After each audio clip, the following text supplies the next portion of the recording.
আসসালামু আলাইকুম প্রিয় বন্ধুরা, খুব সহজভাবে সাধারণ একটি সুন্দর ইট কার্ড তৈরি করে বা নকশা করে দেখাবো আপনাদেরকে। এটা হচ্ছে A4 সাইজের একটি কাগজ। এটা আমরা অর্ধেক করে নিব এভাবে, এবং অর্ধেক করার পর দেখতে পাচ্ছেন এটাতে এরকম করে ফ্রেম করে নিব। শুধুমাত্র মাপটা আপনাদেরকে বোঝালাম, আপনারা যেই ইট কার্ডে নকশা করবেন সেটাতে এইভাবে নকশা করার চেষ্টা করবেন। প্রথমে দেখুন এভাবে স্কেল দিয়ে দাগ দিয়ে নিব। এরপর দেখতে পাচ্ছেন একটা সাইন পেন নিয়ে এইভাবে এখানে একটি ছোট্ট করে গোল আঁকবো। এরপর দেখুন এখানে একটা ফুল আঁকবো। ফুলটা সুন্দর করে আঁকতে হবে। এটা আমরা সাইন পেন বা মার্কার পেন দিয়ে আঁকছি। ফুলটা কিন্তু সুন্দর করে আঁকতে হবে। এই পাশে একটা ফুল এবং এই পাশে আরেকটা ফুল আঁকবো। আমরা একটু সরে নিলাম। 5টা পাপড়ি হলে সুন্দর লাগে। একটা, দুইটা, তিনটা, চারটা, এই তো 5টা পাপড়ি হলে ফুলটা সুন্দর লাগে। ফুল আঁকার পর দেখুন এরপর এখানে আমরা একটি পাতা আঁকবো।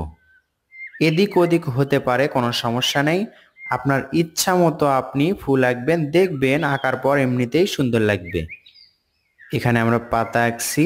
এই পাতাগুলো আঁকা কিন্তু অনেক সহজ। দেখুন এই তো পাতার মাঝে দাগ দিচ্ছি। এভাবে আপনি আপনার প্রিয়জনকে সুন্দর উপহার দিতে পারেন। নিজের হাতের কাজ। আপনি দোকান থেকে একটা জিনিস কিনে আনবেন, সেটা একরকম, এবং নিজে এঁকে সেটা দিবেন, সেটা কিন্তু অন্যরকম। বন্ধু বান্ধবী বা প্রিয় মানুষকে এভাবে আপনি গিফট করতে পারেন। এই তো দেখুন, এটা একটা সহজ পদ্ধতি। ডিজাইনটা শুধু মনে রাখবেন। একটু 19-20 হতে পারে বা অন্যরকম হলেও কোনো সমস্যা নেই, সুন্দর লাগবে। আশা করছি এই ডিজাইনটা অনেক সুন্দর হবে। রং করার পর আরো সুন্দর লাগবে। দেখতে থাকুন শেষ পর্যন্ত, বুঝতে পারবেন। এভাবে পাতা আঁকলাম আমরা। খুব সিম্পল একটা ডিজাইন, যা অনেক সহজে আঁকা যাবে এবং সুন্দরও হবে। এভাবে আমরা ফুল আঁকবো এবার। এই ফুল বা যে কয়েকটা ফুল এঁকেছি আমরা, এই কয়েকটাই কিন্তু অনেক সহজ। এই পাশে একটা আঁকলাম এবং এই পাশে আরেকটা ফুল আঁকবো আমরা। দেখুন এই পাপড়িগুলো একটু লম্বা লম্বা হবে। এরপর দেখুন এখান থেকে এইভাবে যাবে। এই দাগটা আমরা ডাবল করে দিব। এখন দেখুন এই তো এখানে একটা কলি ফুল বা ছোট ফুল হবে। এবার এখান থেকে আমরা ওই রকম করে আরেকটা কলি ফুল বা ছোট ফুল আঁকবো।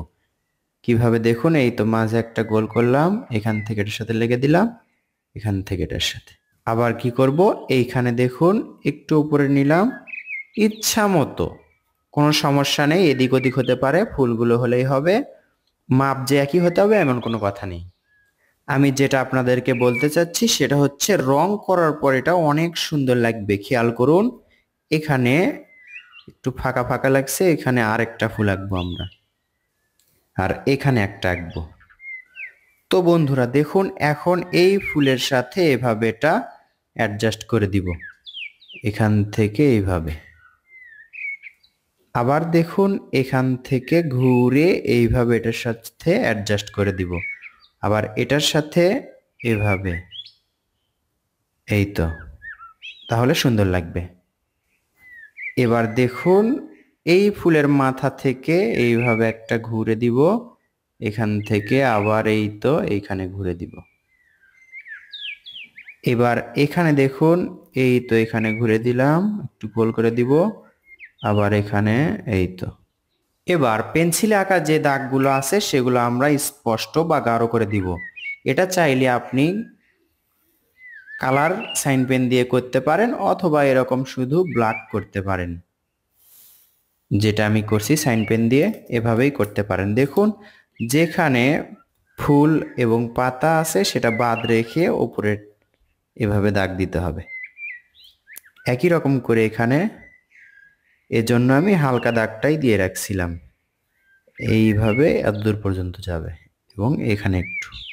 এবার এর মাঝে খুব সিম্পল ভাবে একটা ডিজাইন করলে সুন্দর হবে আশা করা যায়। দেখুন লাভের মতো একটা শেপ করতে হবে, এভাবে এতদূর পর্যন্ত নিয়ে আসবো আমরা। এরপর দেখুন এইভাবে ঘুরে ঘুরে এটা কিন্তু এতদূর পর্যন্ত আসবে, আর এটা এইভাবে সুন্দর করে গোল করে দিব। এর উপরে আমরা দেখুন এইভাবে এইভাবে এইভাবে একটা ডিজাইন করব। এই ডিজাইনটা আপনি রাখতে পারেন, সুন্দর লাগবে এটা আশা করা যায়। এটা খুব সিম্পল একটা জিনিস ডিজাইন, এর মাঝে যদি নাম ছবি অ্যাডজাস্ট করে দিতে পারেন যে কোনো কার্ড হিসেবে, ঈদ কার্ড হোক বা কোনো উইশ করার জন্য, তাহলে অবশ্যই সুন্দর দেখাবে। এরপর দেখুন এর মাঝে আমরা একটু ডিজাইন করব, এইভাবে দেখুন গোল করে দিব, আবার এখান থেকে এইভাবে গোল করে এখান থেকে এইভাবে এখানে গোল করলাম, অথবা আবার গোল করে এভাবে করে ইচ্ছা মতো আপনি ডিজাইন করতে পারেন। আমি কিন্তু ইচ্ছা মতো করছি, এক একটা এক এক রকম হচ্ছে, তারপরেও দেখবেন রং করার পর অনেক সুন্দর লাগবে। অথবা আপনি এগুলো দাগের মাঝে এভাবে দিতে পারেন, দেখুন এইভাবে ঢেউ ঢেউ করেও দিতে পারেন। ঢেউ ঢেউ করলে এর মাঝে দেখুন এভাবে করে দিলেন, তাহলে এটাও একটা সুন্দর ডিজাইন হয়ে গেল। এই তো দেখুন আপনি এটা যেটা দেখালাম এটা এখানেও করতে পারেন। এরপর দেখুন রং করার পর চমক কতটা সুন্দর লাগছে দেখতে। দেখুন চাইলে আরো সুন্দর করা যাবে, এভাবে এখান থেকে এইভাবে একটা দাগ দিব এবং এখান থেকে একই রকম করে আরেকটা দাগ দিব। এরপর দেখুন এখান থেকে এই তো পাখার মতো আমরা একটা শেপ করব, এই তো এতদূর পর্যন্ত।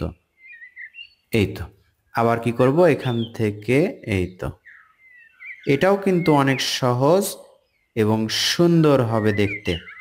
এই তো ঘুরে এখানে এই পাখার মাঝে আমরা এখন রং করে দিলাম, দেখতে কিন্তু সুন্দর লাগছে। আরো কেমন লাগলো তা জানিয়ে দিন। দেখা হবে ইনশাআল্লাহ নতুন ভিডিওতে। আসসালামু আলাইকুম।